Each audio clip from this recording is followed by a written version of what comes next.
Hello Geminis, welcome to my channel spiritual Hindi tarot. आज हम आपके लिए न्यू मून रीडिंग करेंगे। 15 जून को न्यू मून है, तो उसके 2-4 दिन पहले से लेकर 2-4 दिन बाद तक ये एनर्जी चलती रहेगी। चलो देखते हैं क्या इफेक्ट आता है आपके लव लाइफ पर और आप पर। ठीक है, आप पहले से शादीशुदा हो, रिलेशनशिप में हो या अभी अभी किसी रिश्ते में न्यू रिलेशनशिप में एंटर कर रहे हो, सभी के लिए गाइडेंस रहेगा यहाँ पर। ठीक है, और आपका सन मून राइजिंग कोई भी साइन जेमिनी है तो आप ये रीडिंग देख सकते हो। पेंटिकल्स आ गए, देखो 6 of pentacles, 2 of pentacles, Prince of wands and 10 of pentacles भी आ गए। पेंटिकल्स की एनर्जी ज्यादा आ रही है। ओके,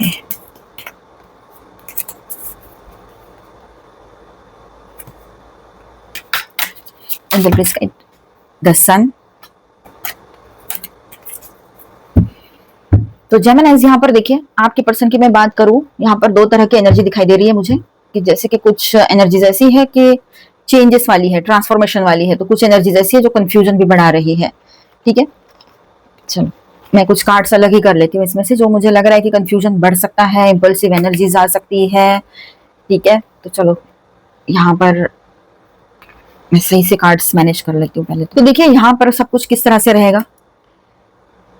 सबसे पहले मैं एक जो थोड़ी अलग एनर्जी है उसके साथ मैं बात कर लूं सबसे पहले, तो यहाँ पर ऐसा रहेगा कि आप या आपके पर्सन दोनों में से कोई तो एक बहुत ज्यादा कंफ्यूजन में रह सकते हैं ऑन दिस न्यू मून या न्यू मून के आसपास।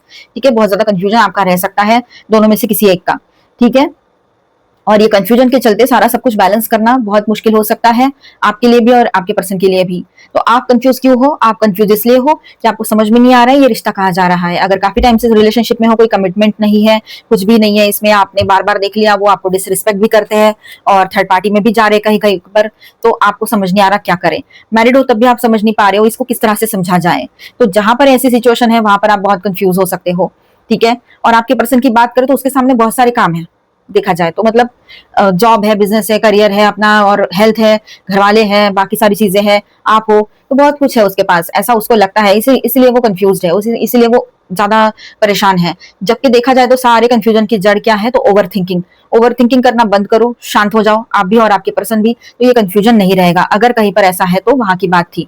और कंफ्यूजन में आकर इंपल्सिव डिसीजंस लेना ये बिल्कुल नहीं करना है आप लोगों ने। पर आपके पर्सन की बात करें हम यहाँ पर, तो वो ये कर सकते हैं इम्पल्स में आकर, मतलब इम्पल्सिव होकर, उतावलापन जिसको कहते हैं, तो उसमें आकर वो अभी डिसीजन ले ले कुछ भी, ऐसा लगता है। पहले ही कंफ्यूजन है, बैलेंस किया नहीं जा रहा है, ना घर ना परिवार ना कुछ, कुछ बैलेंस नहीं कर पा रहे हैं वो।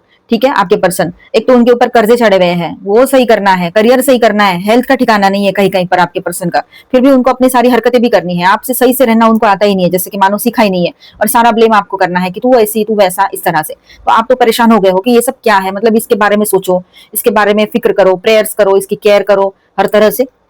मॉनिटरी भी केयर करते हो, हेल्प करते हो उसको, आप की है आपने, लेकिन उसके पास पैसा आता है तो वो कहाँ लगा देते हैं? फालतू चीजों में। और दूसरी बात ऐसी है कि जहां पर थर्ड पार्टी ऑनलाइन ऑफलाइन है, आपको कंफर्म पता है, तो वहां की बात ऐसी है कि वो सारा पैसा लेकर कहाँ चला जाता है आपको पता ही होगा।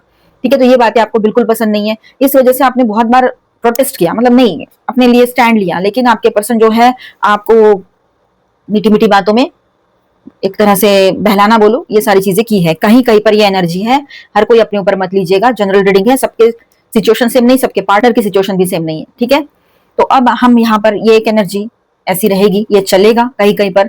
तो देखिए आगे बढ़ते हैं, तो यहाँ पर एक ट्विस्ट आएगा, मतलब एनर्जी बदलेगी, ट्रांसफॉर्मेशन होगा, चेंजेस आएंगे, ये एनर्जी निकल जाएगी और उसके बाद में चेंजेस आएंगे। ठीक है, सब कुछ नया रहेगा, एक न्यू बिगनिंग की एनर्जी दिखाई दे रही है यहाँ पर। तो जब इसमें से कंफ्यूजन से बाहर आना है तो सबसे पहले हमें चाहिए होती है क्लैरिटी। जब क्लैरिटी आएगी, सब कुछ क्रिस्टल क्लियर रहेगा, तो आप या आपके पर्सन या कोई भी नॉर्मली डिसीजन ले पाते हैं जब क्लियर रहेगी चीजें। तो ये कंफ्यूजन से बाहर आने का पहला यहाँ पर उपाय रहेगा कि आप लोगों ने ओवर थिंकिंग बंद करना है, पेपर पेन लेके बैठना है, लिखना है अपने पॉइंट्स, कहाँ कंफ्यूजन हो रहा है वो समझ में आ जाएगा, ऑटोमेटिकली समझ जाओगे क्या करना है। आप इस पर्सन के साथ आगे बढ़ना है कि नहीं बढ़ना है समझ जाओगे आप लोग। ठीक है, या फिर जो भी प्रॉब्लम है उसका सोल्यूशन निकल आएगा कि किस तरह से हैंडल की जाए सिचुएशन। ठीक है, या दोनों मिलकर डिस्कस करो, ये सबसे अच्छी बात है कि दोनों मिलकर डिस्कस करो, हो सकता है तो यहाँ पर क्लैरिटी जब आएगी तो ऑटोमेटिकली सारी चीजें सही होती नजर आएगी। तो ट्रांसफॉर्मेशन का टाइम रहेगा जो आपके लिए क्लैरिटी लेकर आएगा, आपके पर्सन के लिए भी और आपके लिए भी। ठीक है, तो ये बात यहाँ पर है। एंड आपकी बात करें तो आप बहुत कॉन्फिडेंट बने रहोगे। सेल्फ केयर आपको समझ में आ गया है, अभी सेल्फ लव में रहना है।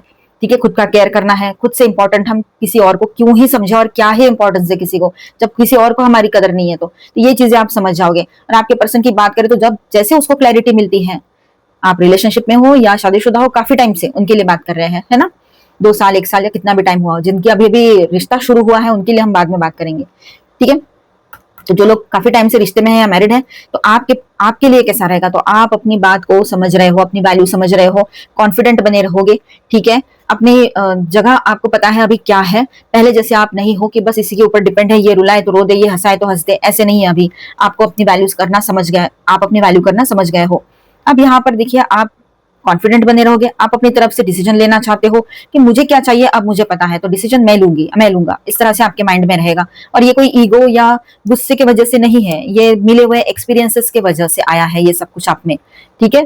तो एक तरह से अच्छा हुआ, आपको अपनी वैल्यू तो समझ आई, तो ऐसा समझो कि ये ब्लेसिंग इन डिस्गाइज ही था आपके लिए। आगे बढ़ते हैं, जो लोग अभी अभी रिलेशनशिप में गए हैं, स्टार्ट हो रहा है रिश्ता, तो वहां पर कुछ क्लैरिटी मिलते हुए नजर आ रही है। यहाँ पर क्लैरिटी के साथ ही आगे बढ़ेंगे आप लोग। आपके तरफ से अभी अपने पर्सन, जो भी कोई न्यू पर्सन आपके लाइफ में है या पुराने हैं पर अभी लव लाइफ की बातें, लव की बातें अभी शुरू हुई है, तो वहां पर आप लोग पहले तो सब कुछ क्लियर चाहते हो, क्लियर कम्युनिकेशन, क्लियर इंटेंशन, सारी चीजें क्लियर चाहिए। अगर वो शादी की बातें करे तो ही आपको उसमें आगे बढ़ने में इंटरेस्ट है, अदरवाइज नहीं, ये बात आप अपनी तरफ से क्लियर करोगे, ठीक है।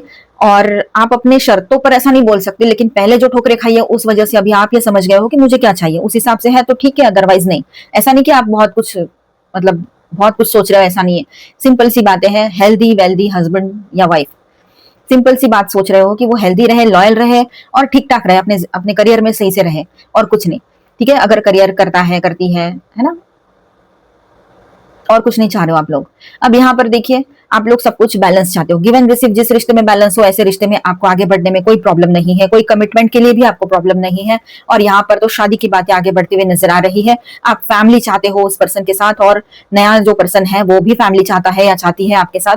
तो यहाँ पर आपके लाइफ में सेलिब्रेशन की एनर्जी दिखाई दे रही है, एंगेजमेंट हो जाए आपकी, आप दोनों कोई एक दूसरे को वादा दे दो, या वो पर्सन आपको वादा दे दे, या रिंग से एक्सचेंज कर लो आप लोग आपस में, ये भी हो सकता है। फैमिली बैकअप भी बना रहेगा, ठीक है, वो आपके लिए स्टैंड ले सकते हैं, आपके सपोर्ट में आएंगे, ये बातें रहेगी। मतलब वो आपको फैमिली देना चाहते हैं और आप उसकी फैमिली बनो, ये उसको चाहिए, मतलब आप ही उसकी पूरी दुनिया हो, ऐसे वो समझाने की कोशिश वो आपको कर सकते हैं अपनी हरकतों से। तो वो अच्छी एनर्जी है यहाँ पर। और ओवरऑल सबके लिए मैं बात करूं अभी, तो यहाँ ऐसा रहेगा, बॉटम ऑफ द डेक में जो एनर्जी है, तो सबके लिए एक कर्मा साइकिल एंड हो रहा है ऑन दिस न्यू मून, और एक नई शुरुआत की एनर्जी भी लग रही है यहाँ पर। कम्युनिकेशन अच्छा बना रहेगा आप सभी में, अभी तक नो कांटेक्ट में थे तो कम्युनिकेशन स्टार्ट हो सकता है।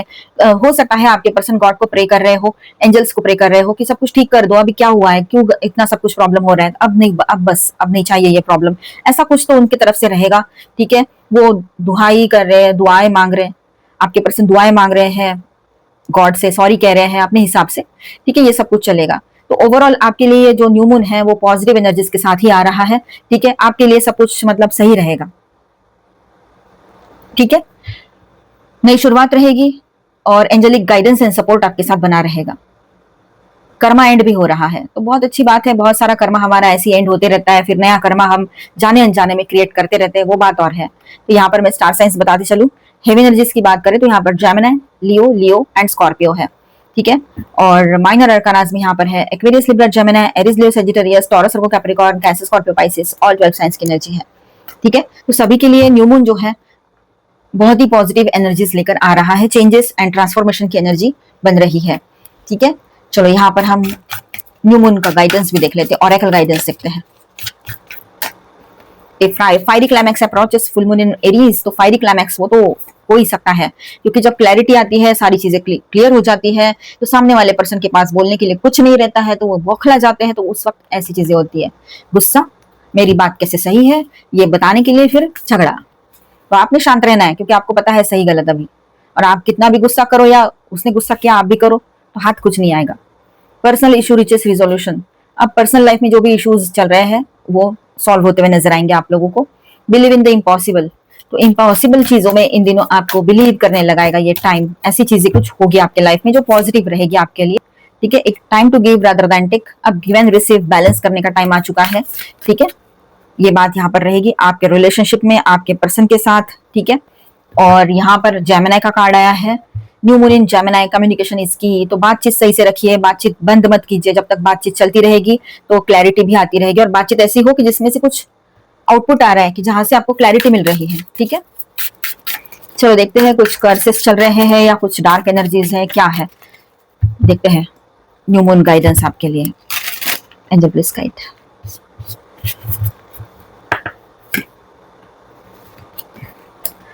The corn, okay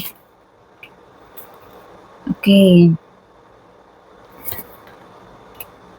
stand still and okay. चलो देखते हैं, रीडिंग करते हैं आपके लिए कैसा रहेगा ये न्यू मून के दौरान। जेमिनी, आपके लव लाइफ में ग्रोथ और नरिशमेंट की एनर्जी दिखाई दे रही है। ठीक है, फर्स्ट 2 कार्ड्स के साथ ग्रोथ भी दिखाई दे रही है और फर्स्ट 3 कार्ड्स के साथ और नरिशमेंट भी दिखाई दे रहा है। ठीक है, लेकिन यहाँ पर एक कार्ड जो है ये वार्निंग भी दे रहा है कि किसी सिचुएशन को आइडियलाइज या गलत समझने से बचना होगा आप लोगों को। ठीक है, अगर रिलेशनशिप में डिले या साइलेंस चल रहा है तो स्टैंड स्टिल दिखाता है यहाँ पर कि फिलहाल चीजों को फोर्स करने के बजाय ऑब्जर्व करना बेहतर रहेगा। कुछ सिचुएशंस नेचुरली क्लियर होगी। अगर आप इसके विपरीत जाकर कुछ करना चाहो तो फिर है यहाँ पर लड़ाई झगड़े की एनर्जी पहले से आकर रखी है वहां पर। ठीक है, तो चीजें पॉजिटिव वे में शांति से आगे बढ़ने दो। तो न्यू मून का इफेक्ट जेमिनी आपके ऊपर कैसा रहेगा, तो ये न्यू मून आपको अपने पास्ट पैटर्न्स और कार्मिक लेसन्स को समझने का मौका दे सकता है। ठीक है, द गोस्ट डांस यहाँ पर जो कार्ड आया है तो ये पुरानी एनर्जीज है, मेमोरीज या अनरिजॉल्व इमोशंस को रिलीज करने की बात करता है ये कार्ड। ठीक है, ये एनर्जी ऐसी है यहाँ पर कि आप पुराना सब कुछ रिलीज करो, वो सब दिमाग में भर के मत रखो। भूत पिछला मतलब पास्ट में जो भी कुछ हुआ वो भूत भूत की तरह अपने दिमाग में भर के रखा है आपने, वो सब निकाल दो, जरूरत नहीं है उसकी। जो चैप्टर खत्म हो चुका है उसे पकड़कर रखने के बजाय हीलिंग और रिन्यूअल पर फोकस करना सही रहेगा, फायदेमंद रहेगा आपके लिए। ठीक है, ओवरऑल मैसेज ऐसा रहेगा कि ये न्यू मून जेमिनीज आपके लिए पेशेंस, पर्सपेक्टिव और हीलिंग का समय लगता है। लव लाइफ में जल्दबाजी से बचना और लाइफ में पुराने इमोशनल बैगेज को छोड़ना, नई अपॉर्चुनिटीज के लिए जगह बनाना, ये सब कुछ आपके लिए रहेगा। ठीक है, जरूरी रहेगा ये सब कुछ।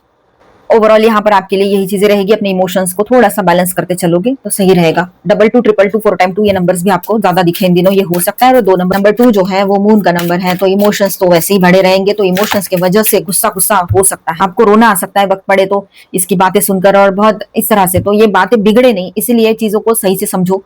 ठीक है, और बैलेंस रहो। हम नहीं चाहते कि हम कुछ गलत करें और लोग कुछ बोले और फिर बैकफायर हो, है ना। White peach, be a light, be the light. आप है ना पॉजिटिव एनर्जी में रहो। ठीक है, किसी के लिए एक लाइट का काम करो। वो सामने वाले पर्सन गलत चीजें कर रहे हैं तो हम भी उनके जैसे होकर बात करें, ये जरूरी नहीं है। ठीक है, ईंट पे पत्थर मत बनो। उसने कुछ बोला तो आप शांत रह जाओ, ऐसा नहीं कि सुनो और सहो नहीं बोल रहे हैं हम यहाँ पर। हम ये कह रहे हैं कि शांत रह जाओ, सिचुएशन को पहले बैलेंस तो होने दो। गुस्से में कुछ भी बोलोगे, वो बोलेगा, आप बोलोगे, तो उससे कुछ बाहर नहीं आएगा, हासिल कुछ नहीं होगा। Trust your talent in challenging times, आपके लिए यही है कि ये जो चैलेंजिंग टाइम है ना, इसमें आपको अपने टैलेंट पर, अपने माइंड पर डिपेंड रहना पड़ेगा। यहाँ पर राहुल भी है जो आपको दिखाता है, समझाता है कि अपने इंट्यूशन पर ट्रस्ट करो, माइंडफुल होकर चीजें करो। Earth guardian, stay rooted and grounded, शांत रहिएगा। ठीक है, broken arrow, embrace the energy of peace. आपने झगड़ा नहीं करना है, अपने झगड़े को खत्म करना है यहाँ पर, इसीलिए ये ब्रोकन एरो का कार्ड है कि यहाँ वो कह रहे हैं कि पीस को एम्ब्रेस करो। ठीक है, तो ये रहेगा आपके लिए। मिलते हैं नेक्स्ट वीडियो में। अच्छा लगा है तो please do subscribe, like and share this video. Bye, stay blessed, thank you for watching.